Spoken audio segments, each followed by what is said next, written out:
Reserve. Gentleman from New Jersey is recognized. Mr. Chairman, here is a partial list of the federal laws, rules, and regulations that could not be enforced were this bill to become law.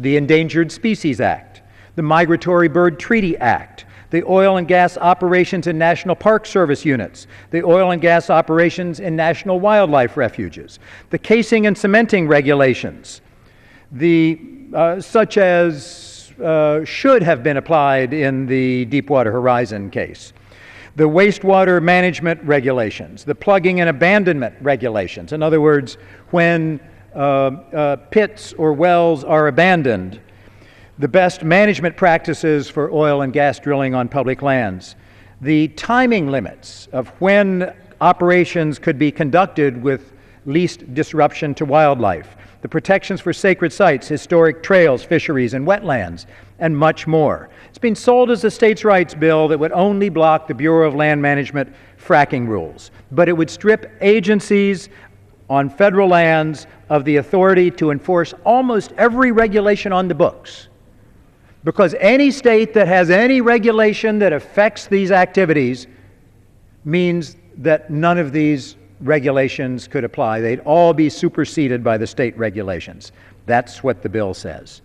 And as for whether there is any damage done, I would point to my friends this picture. Maybe you have a little trouble seeing it, but essentially it shows burning tap water. No, this is not a staged picture. This happened in a residence. This is methane flaming because the water is full of methane. Now, I know my colleagues will say, oh, but that's not because of fracking. There must be some other reason. There must be. Well, they haven't found it. They have blamed it on all sorts of other things, but it happens where the fracking is occurring. So it's a case where the practice has gotten ahead of the science. The practice has gotten ahead of our regulations, has gotten ahead of our understanding. And the idea to reduce regulations and understanding so that we could do it faster is preposterous. This is not the way you protect public health. This is not the way you protect public safety. It is not the way you stimulate the economy. It is false economy to proceed in disregard for the protection of the environment.